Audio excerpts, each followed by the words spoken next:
Yung katabi ninyo, sabihin ninyo, pagpalain ka ng Panginoon.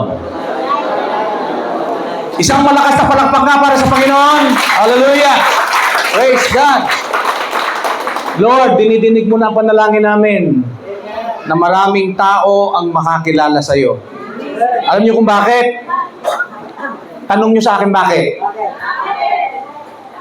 6.9 na lindol pa lang. 6.9. Hindi na malaman ng tao kung kanino tatawag. Pero bandang huli nga, nung sabi niya, Jesus, Jesus, Panginoon, Diyos. Kapag nasa kagipitan na, walang ibang babalikan, kundi ang Panginoon. Ngayon po, ligligan na. Kumapit kayo. Malapit-lapit na talaga. Alam niyo ba, ang lindol, hindi lamang dito. Pag lumindol na rin sa taas, sabi, yayanigin ang kalangitan. Ngayon, kalupaan pa lang eh. How much more kung yayanigin na ang kalangitan, hindi kaya ang mga tao ay magulumihan na? Saka na sila maghahanap ng church. Ang problema, kapag sarado na ang pintuan. Binibigyan ng pagkakataon ng Diyos ang lahat na makarinig ng salita ng Diyos. Sapagkat darating ang araw na hindi nila masusumpungan ang ating Panginoon. Kaya ngayon, pagsamantalahan na natin.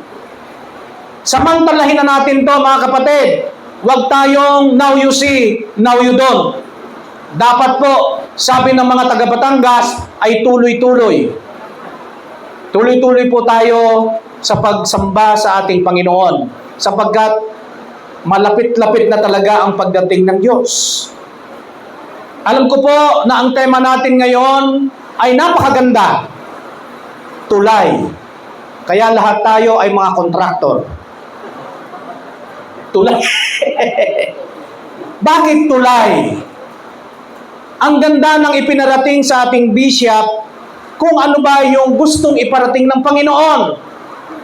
Sapagkat parang umaayon din ang ating bansa na nagigiba ang mga tulay sa Cagayan. Sino taga Cagayan? Taas ka ang kamay.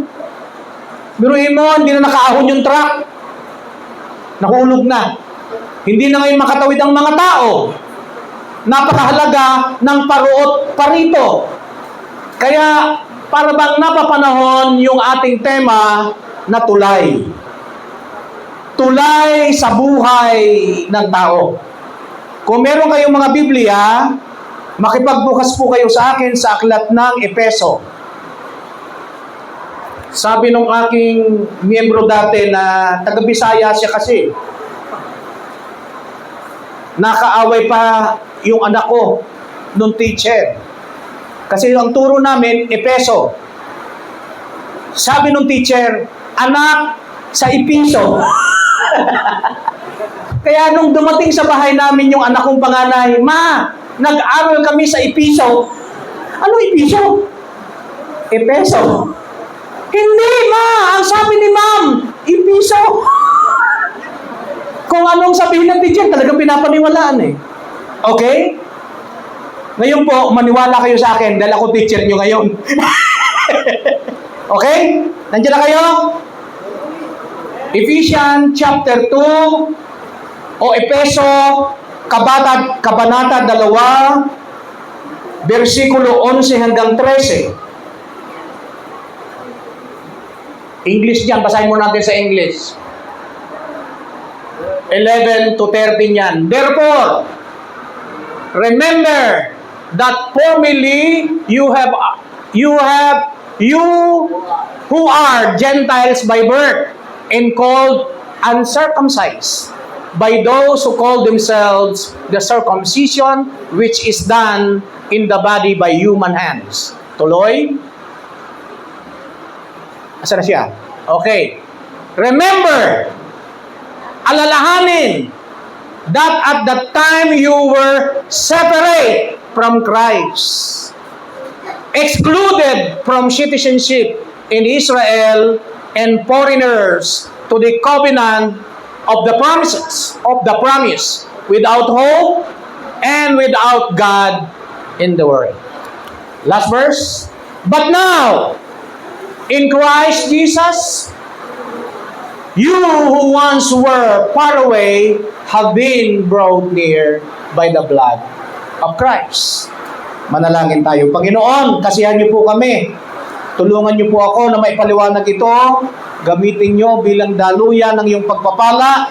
Matanggap, Panginoon, buksan niyo ang pandinig, ang mata, ang puso ng aking mga kapatid upang lubos naming maunawaan ang kahulugan ng iyong mga salita.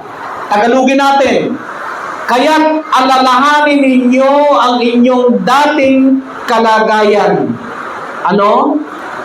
Kayo'y ipinanganak na mga hintil at tinatawag na di tuli ng mga Hudyo. Ang mga Hudyo ay tinatawag na tuli ayon sa ginawa nila sa kanilang katawan.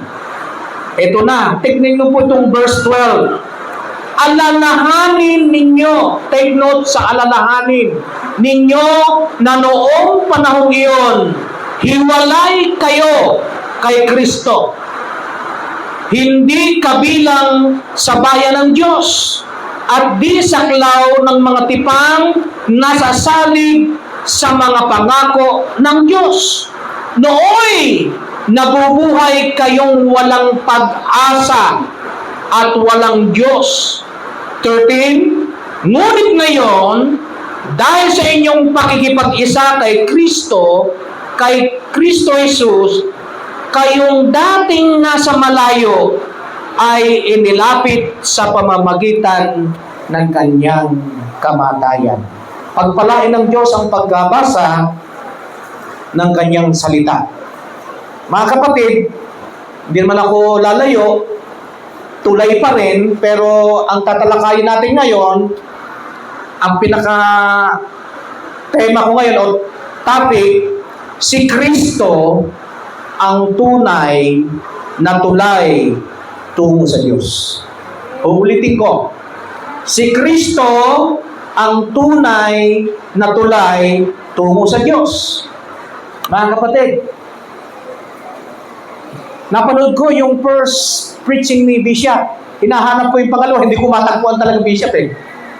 Pero alam niyo po ba, maliwanag yung ipinaparating ng ating tagapanguna, ng ating Bishop Red, na simula nung tanggapin natin si Kristo, nagkaroon tayo ng ugnayan sa Diyos. Na ang sabi ng John 1:12, ang lahat ng nakipag-isa kay Kristo ay binigyan ng karapatang maging anak ng Diyos. Doon kaagad merong dugtong. Connection. Natuloy kaagad tayo. Kung pupunta kayo sa pangalawang Korinto na binigyan din ni Bishop, ang lahat ng na kay Kristo ay isa ng bagong nilalang. Tulay uli. Dati, malayo. Okay? So, yun po yung makikita natin ngayon. Pero bago natin talakayin, hayaan muna nating balikan, ano ba ang background ng aklat ng Epeso? Sino bang may akda ng aklat ng Epeso? Ano ba ang nakalagay dyan? Ano ba yung mga dapat nating maintindihan dyan? Pag naintindihan natin yung background, madali nang unawain yung 5 punto na dapat nating maintindihan. Ang konteksto po nito, ang may akda ay si Pablo. Walang dili iba. Sulat mula sa bilangguan ng Roma. Ito ang tinaguri ang prison epistles. Bakit? Nakabilanggo siya nung ginagawa niya ito eh. Kasama ng Pilipos, Colosas, at Pilimon. Sino ang pinapakadalan dito? Sino ang tatanggap nito? Ang mga mananampalatayan sa lungsod ng Epeso. Isang makasaysayang lungsod sa Asia Minor. Pag ganun lang ang basa ninyo, hindi nyo maunawaan saan ba yun? Pag sinabing Asia Minor, saan ba yun, Pastor? In the modern day, ito po ngayon yung Turkey. Sikat na bansa. Mayamang bansa. Yun po yun. Turkey. Kilala ito sa diyosa na si Diana. Okay? Ngayon, meron diyang templo na kasama sa 7 wonders of the world. Yung Artemis. Si Artemis. Ano po? Hindi ko matamis. Artemis. Baka, alam mo, matamis. Ano ha? Pero sa kabila ng lahat ng ito, nandyan na po yung mga maraming Diyos-Diyosan. Maraming idolatriya. At hindi lamang yon. Sa lugar na yon, yun ang unang makikita natin na kung alam nyo ang Bukawi, yun. Sino nakakalam ng Bukawi? Si Bishop. Kaming dalawa wala tayo na. Biruin niyo po, pag sinabing Bukawi, kilala na kaagad. Sa ano? Sa mga mananayaw. Yun po yung Epeso. Marami pong sexual immoralidad doon, kung titignan natin. Anong layunin ng sulat ni Pablo? Ang layunin ng sulat ni Pablo ito upang ipaalala sa mga Kristiyano ang kanilang tunay na pagkakakilanlan kay Kristo at kung papaano sila dapat mamuhay bilang bahagi ng katawan ni Kristo. Hindi rin tayo nalalayo rito, mga kapatid. Yung pagpunta ninyo ng church, pagpapaalaala ng dapat nating gawin sa buhay natin. Kasi pag nandun tayo sa labas, kung anong ginagawa ng tao, nagagawa na rin natin. Which is, dapat mayroong pagkakakinanlan. Ay, Kristiyano yan. Pag sinabing Kristiyano, ibig sabihin, kakaiba. Alright? Hindi yung pag sinabing, ay, Kristiyano yan. Kristiyano yan. May pagtatanong. Dapat pag sinabing, Kristiyano yan, alam nila agad, iba yan. Ay, naku, hindi umiinom yan. Ng konti. Container. Ganun ba? Alright. Dagdagan natin, mga kapatid. Mahaba-haba yung background para madali na lang yung mga main points ko. Okay? Ang pangkalahatang tema po nito ay papag-isahin. Ang mga mananampalataya ay pinag-isa kay Kristo. Wala nang pagkakaiba ang mga Hudyo at ang mga Hintil. Kaya ngayon maraming tumutulig sa, bakit sa inyo may babaeng pastora? Kaya kung babasahin natin to, wala nang pagkakaiba ang lalaki at babae, ang malaya at ang alipin. Lahat tayo ay naka-under sa grasya ng Diyos. Sa buong aklat ay binigyang diin ni Pablo ang lahat ng nasa kay Kristo, Hudyo man o Hintil, ay pinag-isa sa ilalim ni Kristo na siya nating ulo. Kaya kung ano man ang pinanggalingan nyo, no problem. Ang mahalaga, importante. Ang mahalaga, importante na kumilala kayo sa Diyos. Dahil nung kumilala kayo sa Diyos, naging isang ganap na buong pamilya tayo sa ating harapan ng ating Panginoon sa Kristo. Kaya huwag niyong intindihin, uy, galing ako rito, Bisaya ako. O ako, Bicol ako, Ilocano, JT Banger, naganong tibagin. Tumalay ko yung patay kang bata ka. Wala na yun. Lahat tayo ngayon iisa na kay Kristo. Kaya huwag kayo pong magtatampo, lalo na po sa ating tatay, kay Bishop. Pag pinaalalahanan kayo, ibig sabihin mahal kayo. Magpaalalahanan tayo sapagkat tayo ay tunay na mga anak ng Diyos, iisang pamilya. Ano ba ang ibang tema na mababasa natin sa Epeso? Bigyan din dito yung mula sa kamatayan patungo sa buhay. Okay? Mula sa kamatayan, patungong buhay, mula sa pagkakahiwalay, tungo sa pagkakaisa kay Kristo. Merong kagat mga tulay. Papaano ka magkakaroon ng buhay? Si Kristo ang dahilan. Dahil nung hindi pa tayo kumikilala kay Kristo, patay tayo. Patay. Simula sa kamatayan patungo sa buhay. Okay? Mula sa pagkakahiwalay. May pagitan, pag sinabing pagkakahiwalay, kaya kailangan ng tulay. Alright? Iyon yun. Tungo sa pagkakaisa kay Kristo. Tignan mo, pinagkakaisa na kay Kristo. Kaya darating ang panahon, lahat ng mga bansa ay luluhod at magsasabi, ano? Di ba? Hindi nagkamali ang Biblia.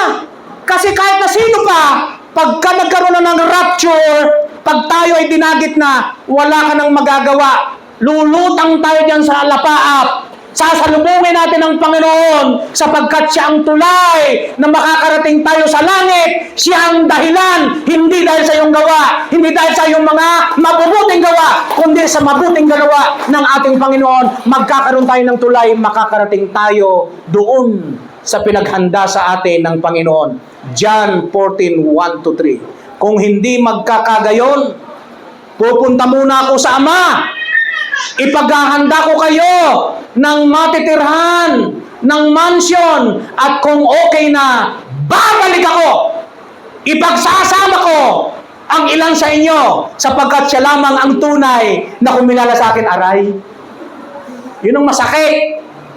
Hindi lahat ng nasa simbahan makakasama kay Kristo. Sorry for the word. Pero, may pagkakataon pa. Kung talagang minamahal mo ang Diyos. Okay? Dahil wala nang ibang daan eh. Wala nang ibang daan. Kaya nga sinabi uli ng ating pastor, ng ating bishop, na alala ko, anong sabi? I am the way, the highway, and by the way. Ganun ba yun? I am the way, the truth, and the life.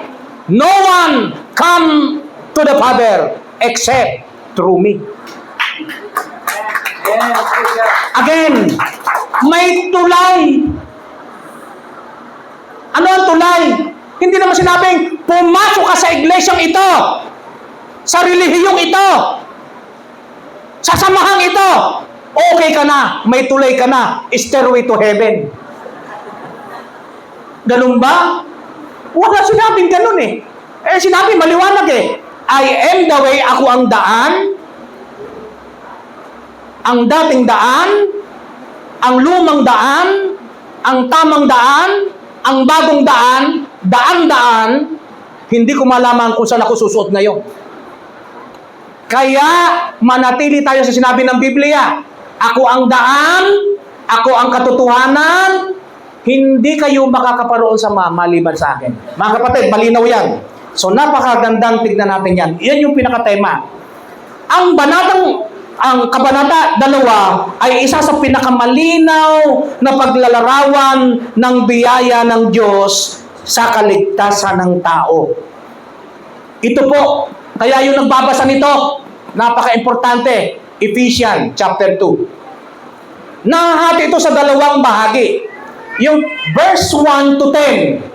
Anong tinatalakay sa verse 1 to 10? Ang tinatalakay dyan, kaligtasan sa pamamagitan ng biyaya. Para maipaliwanag yan, may mga nilalaman yan. Ngayon, kayo noon ay mga patay dahil sa inyong mga kasalanan at pagsuway. Yun yung binibigyang diin ng bersikulo. From 1 to 10. Ano ang nilalaman yan? Ipinapaalala ni Pablo ang dating kalagayan ng tao. Patay sa kasalanan at walang pag-asa. Yun yung kalagayan natin nung tayo ay hindi pa born again, nung tayo ay hindi pa sumatanggap kay Kristo. Wala tayong kabuhay-buhay. Kaya nga ang sabi natin dyan, maraming naglalakad, healthy ang katawan, pero patay. Patay.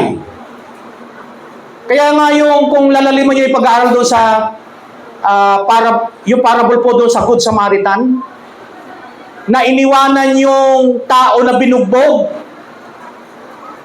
Sino yung binugbog? It represents sa atin.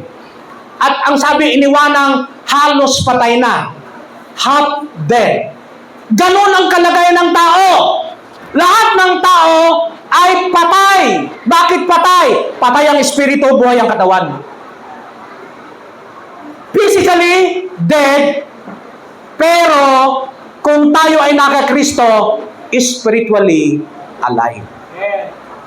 Kaya ang pagsabi doon, halos patay. Kitang-kita na kaagad ngayon, maraming tao ang namumuhay sa mundong ito, kalahati patay na eh. Ano yung patay sa kanila? Baliktad.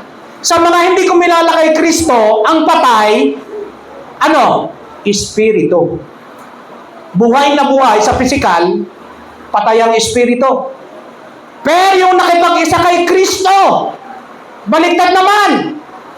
Wala na ang dating pagkatao. Naging bago na. Kaya ang patay sa atin, patay ang bulsa nyo. Wala nang patay sa atin dahil ni-restore na ng Panginoon tayo. Buhay na tayo physically, buhay pa tayo spiritually. Bakit? May tulay. May tulay. Dahil kung walang ginawa si Kristo, kahit ano pang ganda ng ginagawa natin, patay tayo. Kaya nga laging kasabihan ngayon, kahit saan, ano sinasabi? Patay kang bata ka. Tama? Totoo yun. Pag may nagkaroon ng konting patay kang bata ka. Ang ibig sabihin lang noon, pinopronounce mo na talagang tayo patay pag wala si Kristo. Alright? Pero ngayong na kay Kristo tayo, buhay na buhay. Buhay physically, buhay spiritually. Tuloy natin. Ngunit dahil sa dakilang pag-ibig at biyaya ng Diyos, tayo ay binuhay kasama ni Kristo. Amen? Tuloy, itinaas o tinataas tayo kasama niya at binigyan ng bagong buhay. Babalikan ko lang lagi yung sinabi ni Bishop. Ang lahat ng nakipag-isa kay Kristo, nagkaroon ngayon ng relasyon, connection. Dahil ang lahat ng nakipag-isa kay Kristo ay anak ng Diyos. At kapag anak ka ng Diyos, tumanggap ka kay Kristo, ikaw ay isang bagong nilalang. Nababago ang buhay mo. Hindi ko sinasabing mayroong magic ka na. Naging born again ka ngayon, iba ka na kaagad. May proseso. Kaya huwag kayong turo ng turo. Akala ko ba ikaw, Christian yun? Hindi pa tapos si Lord. Unti-unti. Sabi nga ng mga Bisayang katulad ko, hinay-hinay lang doy, Giyod. Diba? Hinay-hinay. Pag sinabi naman ng mga Bicol, luway-luway sana. Paano ba sa Ilocano yun, sir? Buti na lang nagdala ako ng t-shirt. Kala ko kasi aircon na ngayon eh. Air continuous pa lang pala. Bakit umuulan? Mainit eh. No? Tuloy natin mga kapatid, para nabibigyan kayo ng liwanag. Dito rin makikita ang sikat na talata na inuulit-ulit natin. Ephesians chapter 8, chapter 2, verse 8 and 9. Sa pamamagitan ng pananampalataya, hindi sa gawa, kundi sa biyaya lamang ng Diyos tayo naligtas. Hindi ba kayo natutuwa ron? Palakpakan niyo naman ang Panginoon. Huwag tayong magsikap na maging mabuti. Resulta na lamang yan kapag kinalala natin si Kristo. Resulta na lang kung bumubuti ang ginagawa natin, pero hindi pa rin perfect eh. Wala namang perfect. Kaya nga ang sabi ng Panginoon, walang sino man dapat ang magmataas dahil kayo'y naligtas dahil sa biyaya ng Diyos na nagtulay sa atin. Okay? Yun yung unang bahagi. Mga kapatid, pangalawang bahagi, yung 11 to 22. Ano naman ang binibigyan din dyan ni Pablo? Si Kristo ang tulay ng pagkakaisa. Kanina, sa 1 to 10, kaligtasan sa pamamagitan ng biyaya. Ngayon naman, isa-isahin natin, si Kristo ang tulay ng pagkakaisa. Ngunit ngayon, kay Kristo Jesus, kayo na dating malayo, ang sabi ron, ay inilapit sa pamamagitan ng dugo ni Kristo. Mga kapatid, verse 13, basahin nyo. Tingnan nyo po, ano ang ginawa ng Diyos? Sabi, malayo tayo. Hindi po pwedeng gawin ng tao na ilapit ang sarili niya sa Diyos. Dahil kung tatandaan ninyo sa lumang tipan, ang mga tagapamagitan ay saserdote. At mayroong dakong banal at kapanal-banalan doon sa tent, doon sa tipanan. Kaya may tali ang baywang ng mga saserdote. Kasi pag lumapit ka sa Diyos na may kasalanan ka, tsak, patay ka. Kaya yung mga saserdote nung araw, may mga kalendang dito, maliliit. Pag lumakad yun, maingay. Habang maingay doon sa loob ng dakong kapanal-banalan, buhay pa, buhay. Pero pag wala nang umiimik, wala nang maingay, patay na yon. Ganon katindi. Pero hindi ganon ang ginawa sa atin ng Diyos. Simple-simple na lang ngayon. Tanggapin niyo si Kristo at magiging anak kayo. Ligtas na kayo. Pero anong nire-response natin? Ganun ba karubdob ang ating paglapit sa Diyos? Minsan nakakalimutan natin si Lord o kadalasan. Linggo na nga lang po yung itinalaan natin. 2 hanggang 3 oras lang, nagmamadali pa. Anong oras na ba? Ang tagal naman mag-preach niyan. 2 oras kalahati na. May marami pa akong pupuntahan ha. Walang tulay. Tulak ang mangyayari. Tama? Tama mali? Bato-bato sa langit tamaan, aray. Okay. Iyon po yun. Tapos, kung titignan natin, mga kapatid, dati ang mga hintil ay hiwalay.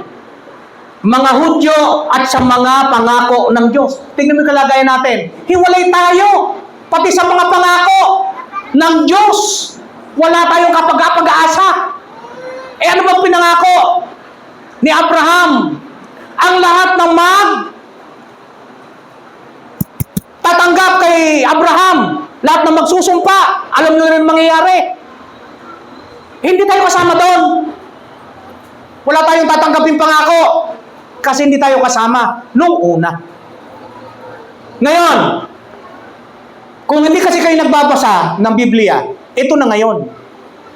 Yan yung kalagayan natin, pero mamaya maintindihan ninyo. Dati wala tayong, hiwalay tayo, hindi tayo kasama sa pangako. Yan ang kalagayan natin. Ngunit, sa pamamagitan ni Kristo, ang pader ng pagkakahati ay binuwag. Verse 14 yun. Kung mababasa ninyo. Ituloy natin. Si Kristo ang ating kapayapaan, ang nagpag-isa sa dalawang grupo bilang isang bagong tao. Dito, binabalik-balik na naman yung bagong tao. Mga kapatid, pinakinggan ko muna yung kanyang preaching. Pinagkadiindiinan ni Bishop na yung 2 Corinthians 5:17 na tayo ay bagong nilalang, bagong tao sa harapan ng Diyos. Kung gaano ka karumi, gaano ka kasama, pero ngayon, tinanggap mo si Kristo, napakalinis mo, napakalinaw mo, napakabango mo, napakaganda. Lahat ng nasa iyo na. Positive, huwag yung napakang negative. Dahil pag negative, napakapangit mo, napakasama na ugali. Hindi, tayo, napakabait mo, napakaganda mo. Lahat na yung napaka. Binigay na ni Kristo. Okay? Tayo ngayon ay buhay sa Diyos. Tinatag ang pundasyon ng mga apostol at mga propeta. Ipinangaral ang mabuting balita. Para ano? Magkaroon ng kaligtasan ang mga tao. Wala rin kaming pagkakaiba. Sa fivefold ministry, nakasulat din yan. Ano yon? Ebanghilista, pastor, propeta, teacher, guro, parehas lang yun. Apostol. Okay? Mga kapatid, yun yung dalawang bahagi. Ano ngayon ang layunin ni Pablo sa kabanatang ito? May 5 akong bibigyan ng din dito. Bilisan nyo lang ang sulat. Puro E. Ano po? May ibinigay si Pablo rito. Ang layunin ni Pablo ay, sa kabanatang ito ay, unang E. Ipaalala. Okay? Anong gamot sa tao na kalilimot? Ipaalala. Oy, sister, may utang ka. Ha? May utang ba ako? Ipaalala. Ipaalala sa mga mananampalataya ang kanilang dating kalagayan. Patay sa kasalanan. Hiwalay sa Diyos. Yan yung ating dapat maalala. Ipaalala nyo na nung hindi pa tinatanggap si Kristo, patay ka, hiwalay ka. Kaya ano ang dapat? Ipaalala. Pangalawa, okay, ano sa tingin nyo yung ipahayag. Tanong, ipinapahayag ba natin si Kristo? Huwag nyo na akong sagutin. Kayo na ang nakakaalam nun kung pinapahayag ninyo si Kristo. Alam nyo po, yung pagpapahayag hindi lang pagsasalita. Makita lang yung buhay mo na nabago, ipinapahayag mo ang kabutihan ng Diyos. Oh, isang palapak naman dyan. Binago tayo ng Panginoon. Okay. Pangatlong ituro. Ituro na ang kaligtasan ay biyaya, hindi gawa. Ito ang maling konotasyon ng mundo. Na kapag ikaw ay tumulong sa kapwa mo, nagkawang gawa ka, okay ka na. Hindi. Ang sabi rito, ituro na ang kaligtasan ay sa biyaya, hindi sa gawa. Pang-apat, ipakita na si Kristo ang tunay na tulay ng pagkakaisa, hindi sa Diyos at sa tao. Okay? Ipakita. Panglima, na gustong ipaabot ni Pablo, itanim sa puso ng mga mananampalataya ang pagkakaisa sa loob ng katawan ni Kristo. Ano yon? Ipaalala, ipangaral, ituro, ipakita, itanim. Kung nagsulat kayo, salamat. Kung hindi, pakinggan yung mainam. Kasi iyon dapat ang ginagawa natin. Meron pang gustong bigyan din dito si Pablo at malapit na akong matapos pa lang doon. Mga pangunahing katotohanan sa Efeso. Anong katotohanan sa Efeso? Sa Efeso may tema at may katotohanan. Ano yung tema? Ang tema kanina sinabi ko, kaligtasan. Ano ang katotohanan? Biyaya ng Diyos sa pamamagitan ni Kristo. Iyan ang katotohanan. Ang tema, kaligtasan. Pangalawa, na dapat nating makitang tema, pagkakaisa. Ang dugo ni Kristo ang nagdurugtong sa dating magkahiwalay. Verse 11 to 22. Ang tema, pagkakaisa. Ang katotohanan, yung dugo ni Kristo ang nag-uugnay. Ang dugo ni Kristo ang nagtutulay. Kaya mga kapatid, napakahalaga si Kristo. Alam nyo, kung naintindihan nyo yung pagiging Kristiyano, saan man kayo makarating. Basta matatag ang inyong pananalig kay Kristo, sapagkat ang katugunan ng buong Biblia, si Kristo. Sa lumang tipan pa lang sinasabi na si Kristo. Hanggang sa pagdating ni Kristo, hanggang sa pag-alis ni Kristo. Ano? Si Kristo ang tunay na daan, na tulay ng mga tao. Tema, binibigyan din dito yung iglesia, pamilya ng Diyos. Ito yung tema, isang bagong pamilya, ang tahanan ng Diyos. Ano yun? Yung mga taong kumilala kay Kristo. Ang ibig sabihin pala, kahit hindi tayo magkakapatid, sa laman, magkakapatid tayo kay Kristo. Kaya tayo ang tunay na pamilya ni Kristo. Iglesia means Eklesia, yung mga kumilala, tumanggap kay Kristo. Nandiyan ba kayo? Naintindihan nyo ba? Pag hindi nyo naintindihan, matulog na lang muna kayo. Paggising nyo, alam nyo na yan. Okay? Ano pang tema? Pagbabago. Katotohanan, mula sa kasalanan, tungo sa kabanalan. Iyan yung pagbabago. Kaya nga ang tao, nagkakaroon ng pagbabago kapag totoong tinanggap si Kristo. Iyon yung tema ng Efeso. Isa pa, kapayapaan. Yan ang gusto ng Panginoon. Si Kristo ang ating kapayapaan at tagapamagitan. Mga kapatid, malinaw na naintindihan natin kung ano ang aklat ng Efeso. Tanong, naalala niyo ba yung mga sinabi ko? Pastor, pasensya ka na. Madali akong makalimo. Alam niyo po yung ginawa ko? Binigyan muna nating diin kung ano yung Efeso. Paano ginawa ni Pablo, anong intention ni Pablo. Ngayon, 5 punto ang gusto kong bigyang daan. 5 punto dito sa ating pinaka-topic. Una, ito. Kung babasahin natin, 11-12.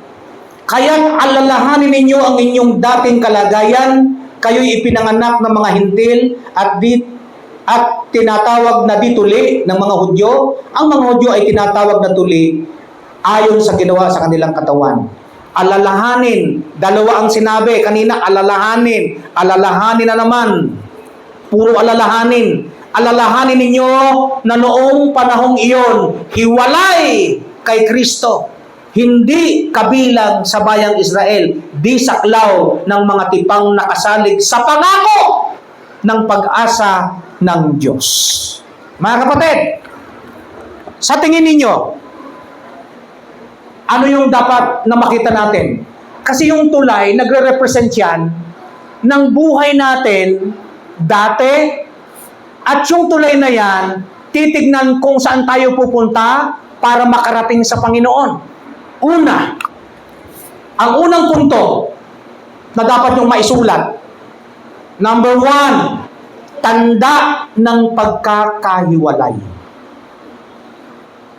Tanda ng pagkakahiwalay.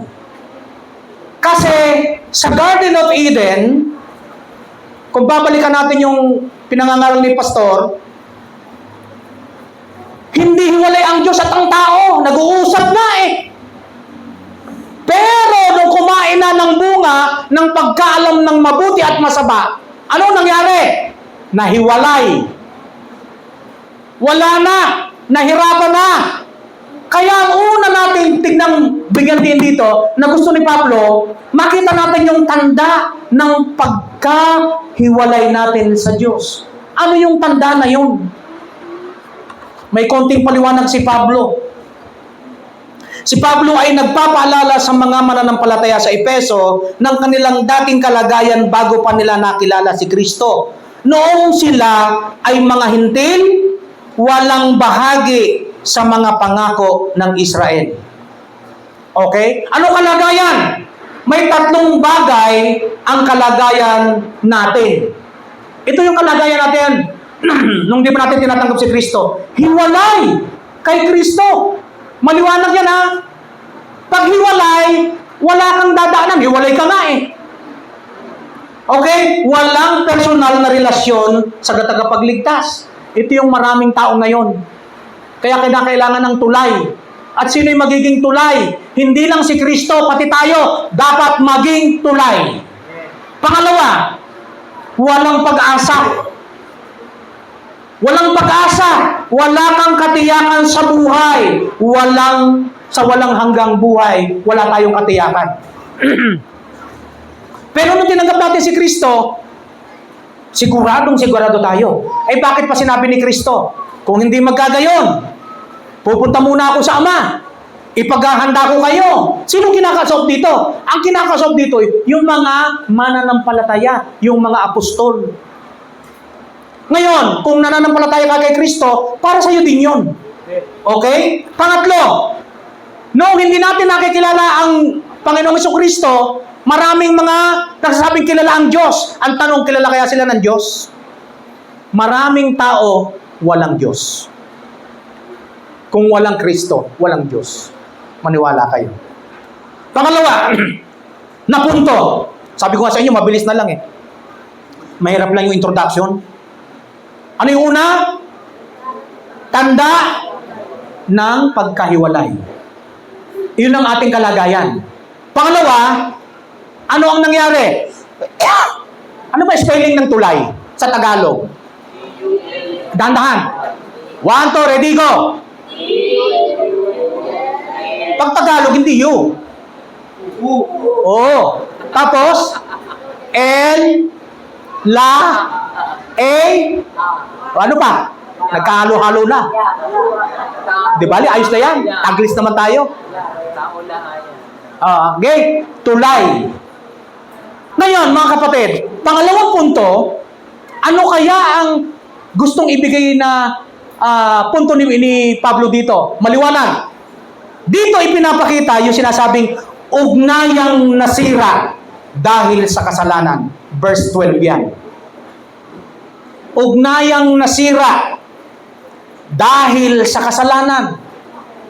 Noong nagkasala na si Eva, nasira na ang relasyon. Simula kay Eva hanggang sa atin, sira ang relasyon. Pero nung dumating si Kristo, nabuo ang relasyon. Bakit? Nagkaroon tayong karapatang tawaging mga anak ng Diyos. Dagdag paliwanag ni Pablo, ang sabi diyan, ang kasalanan ang pumipigil sa ating makalapit sa Diyos. Whether you like it or not, kamukha sa Old Testament time, mahirap makalapit ang mga makasalanan sa Diyos dahil namamatay.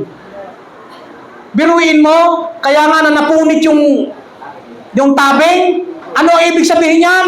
Sinira na ni Kristo. Nahayag na. Makakalapit na tayo sa Diyos. Hindi na tayo matatakot. Si Kristo ang naging perpektong handog, naging perpektong tulay para makalapit tayo sa ating Panginoon. Okay?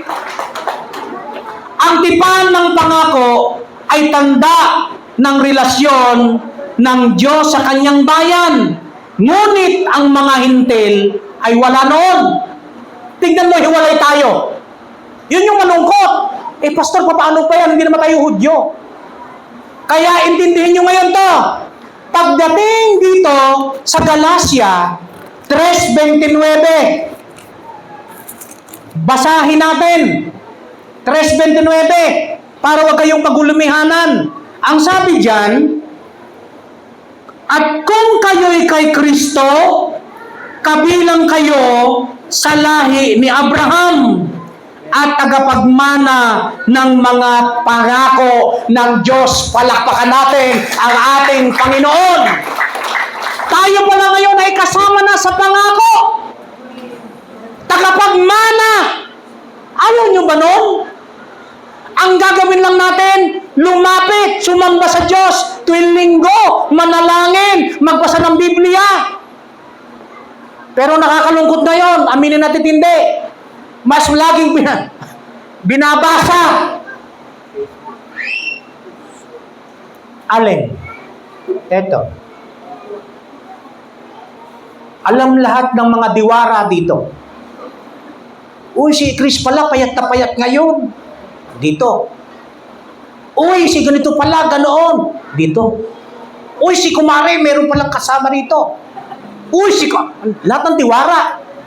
Tanong, ang sagot, nabuksan nyo ba ang Biblia para makapagbasa ng text? Dito, maraming text. Mas masarap basahin yung mga chismosam. Tama, mali? Ayaw sumagot. Tatamaan tayo riyan. Mga kapatid, panahon na. Ay, isa-isa lang. Huwag nyo nang damihan kung hindi nyo kaya magbasa ng isang buong kabanata. Kahit isang saknong lang, isang saknong. Tama ba yun? Tagalog. Isang saknong. Sa mga nag-aaral sa Biblia, ang tawag yung perikope. Isang perikope lang. O, may natindi na kayo, mga kapatid. Kaya napakahalaga. Walang tunay na pag-uugnay sa tao at sa Diyos. Puro pagitan at hadlang. Habang wala tayo kay Kristo, yun. Ano yung aral? Ang kasalanan ay hindi lamang pagkakamali. Ito ay pader na naghihiwalay sa atin sa Diyos. Kaya ano sinabi ng Isaiah 59:2? Basa. Ang sabi rito, ngunit ang sala mo ang nagiging dahilan kaya hindi marinig ang panalangin mo. Pastor, ako'y panalangin naman ng panalangin. Parang ang layo ko sa Diyos, parang hindi naman sinasagot. Ang tanong, ang sagot, kilala mo ba ang sarili mo? Kung nagkamali ka, madaling magpatawad si Lord. Pero kung hindi ka humihingi ng tawad kay Lord, hindi talaga marinig yung dalangin mo. Kaya maraming mga Kristiyano yung talunan. Ang akala nila hindi tumutugon ng Diyos. Kaya pala hindi tumutugon ng Diyos, meron silang mga itinatago. Kamukha ni Akan, tinago yung damit na may ginto. Ayun, nilamo siya ng lupa.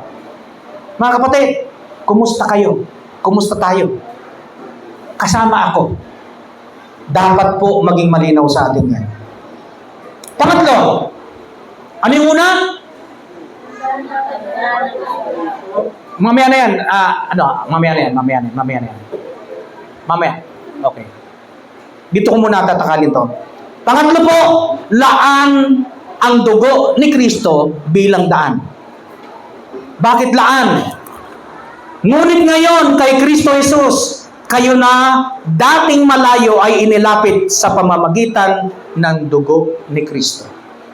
Laan yung dugo ni Kristo. Kaya napakahalaga na maintindihan natin na hindi nabalian ng tadyang si Kristo dahil talaga ang kinakailangan lang mabubo yung dugo. Kaya yung dugo, napakahalaga. Laan yung dugo ni Kristo. Kung hindi tumigis ang dugo ni Kristo, wala tayong kaligtasan. Yun. Pero dahil sa tumigis ang dugo ni Kristo, nagkaroon tayo ng kaligtasan. Okay, mga kapatid?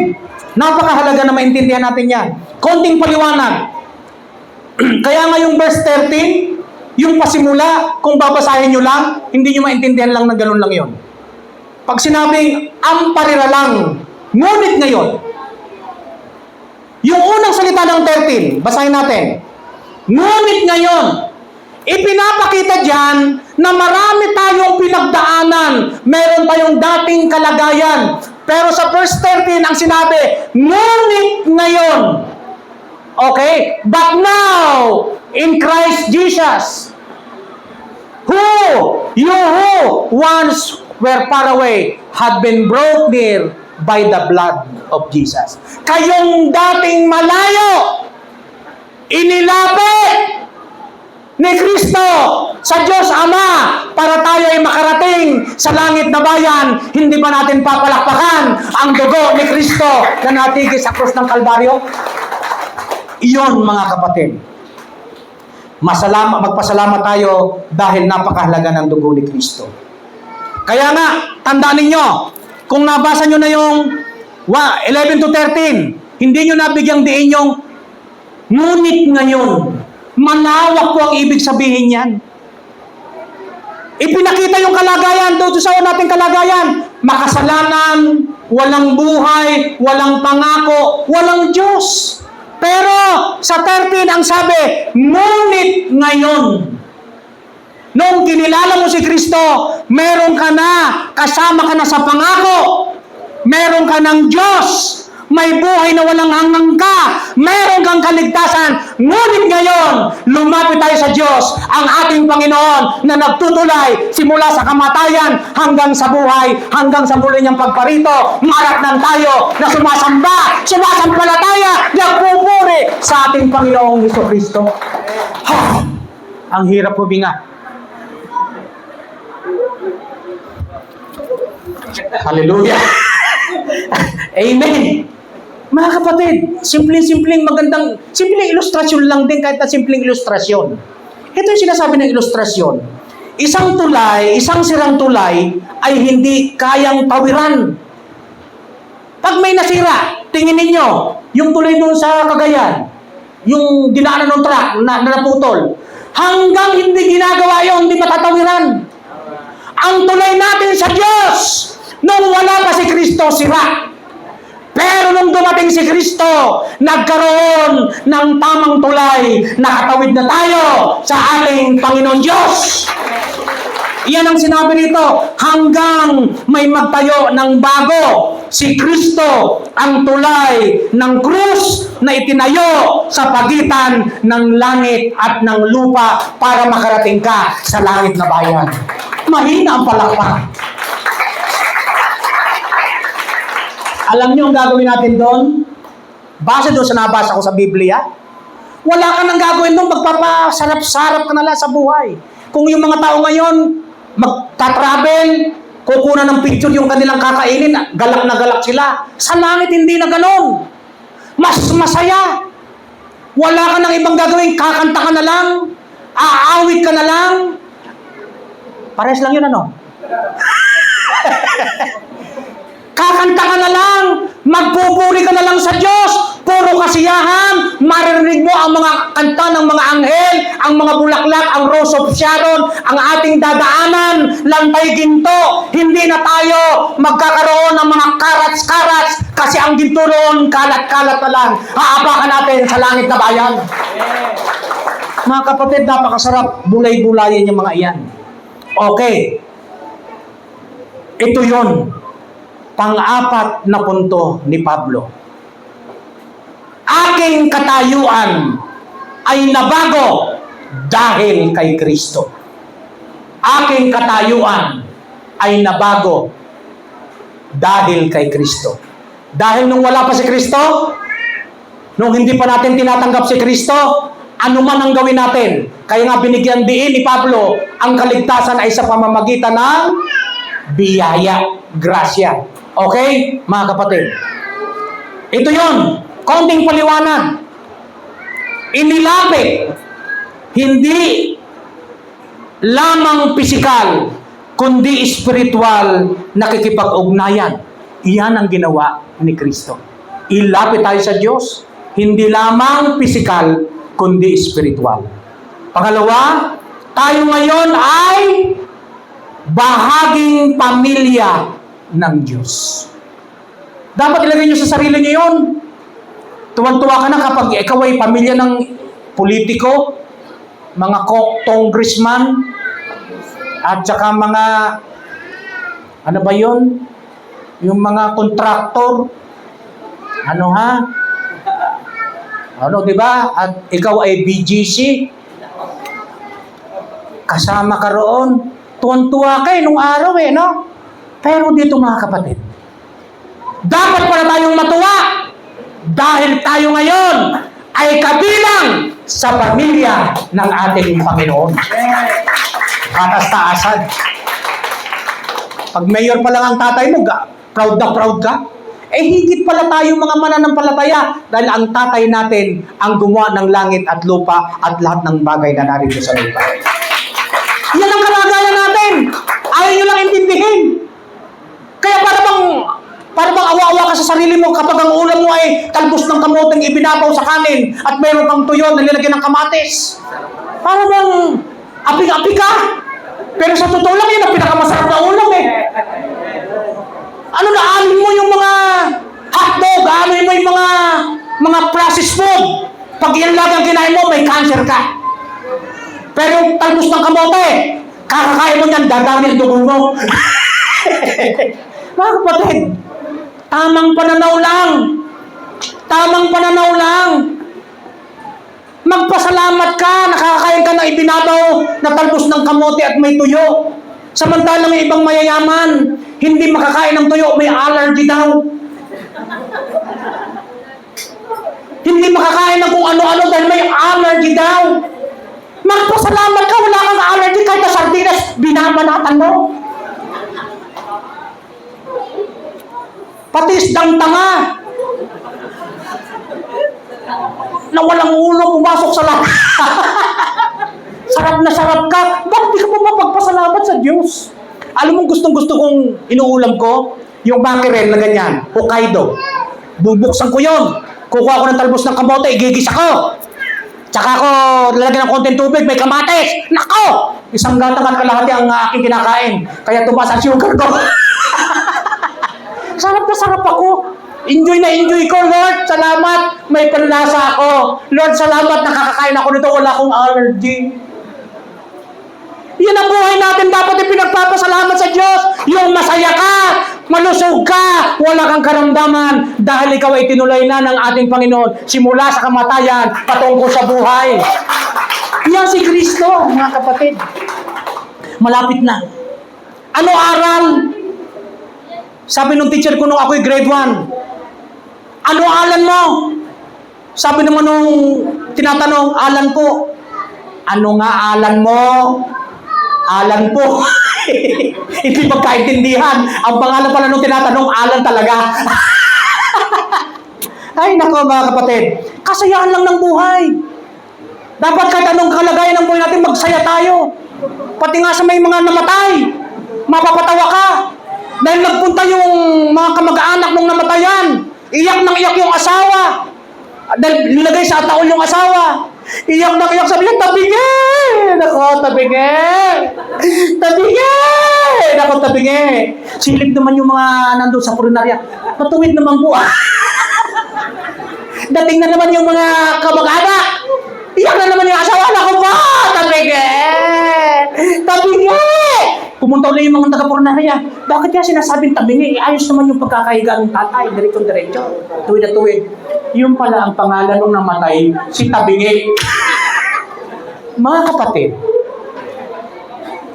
kahit sa panahon ng kalungkutan, may kaligayahan.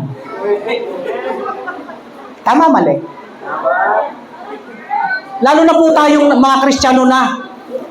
Umiiyak tayo dahil mahal natin yung namatay. Pero dapat din tayong matuwa dahil nauna na doon kay Lord. Magkikita-kita tayo doon. Magkakaroon ng reunion. Amen? Una-una lang yan. Kahit abutin ka pa ng 99.9. Hindi ka makakakuha ng 100. Dapat 100. Magsaya tayo. Magsama-sama tayo. Magpalakasan tayo. Dahil meron ng tulay na pumagitna sa atin para makatawid sa buhay na walang hanggan. Mga kapatid, ayan na. Panguli po na punto ni Pablo.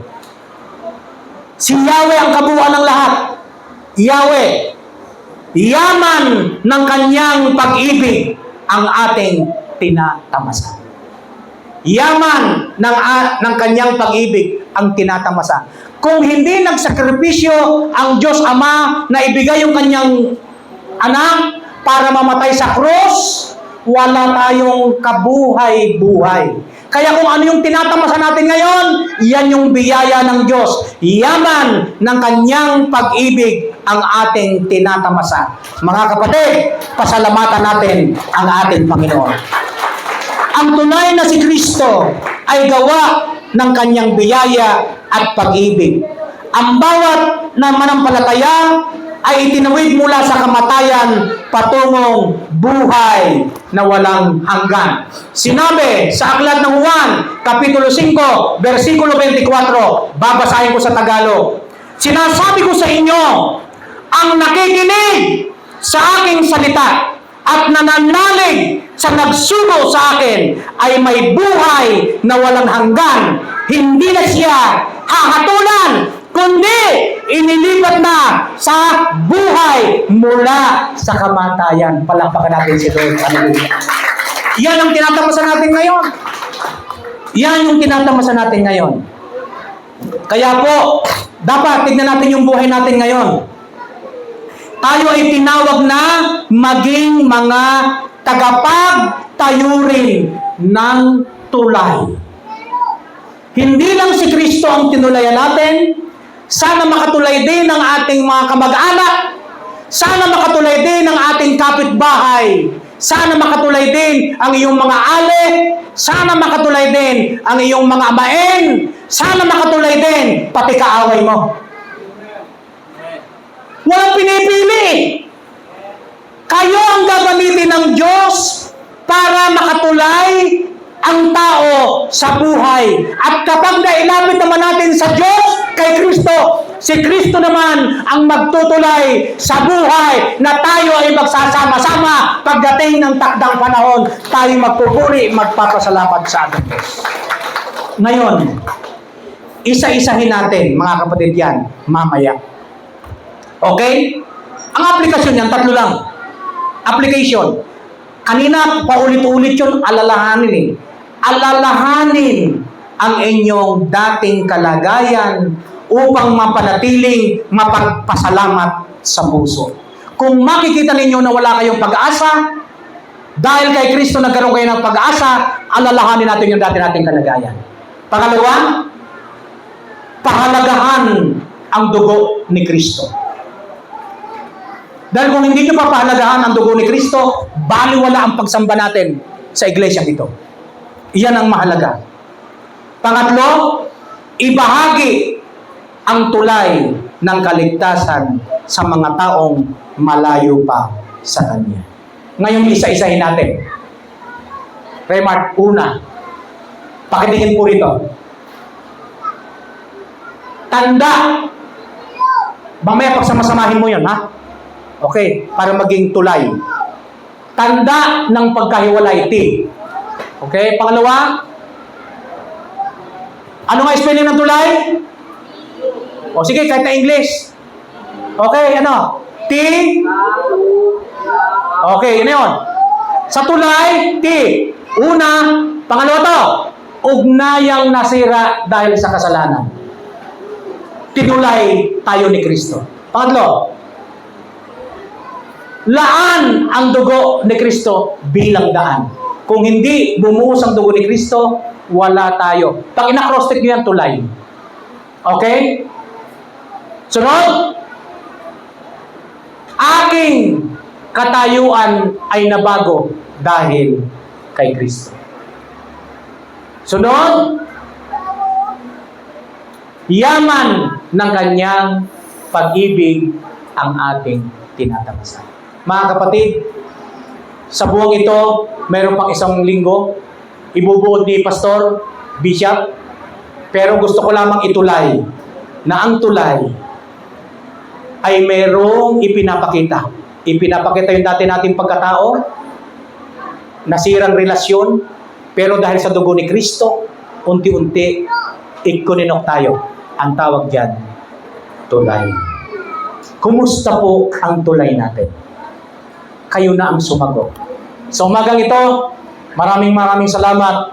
Pagpalain tayo ng Diyos. Mahalaga na maintindihan ninyo na hindi lang si Kristo ang tulay, maging tayo man ay dapat maging tulay. Magandang umaga po. Pagpalain tayo ng Panginoon. God bless you.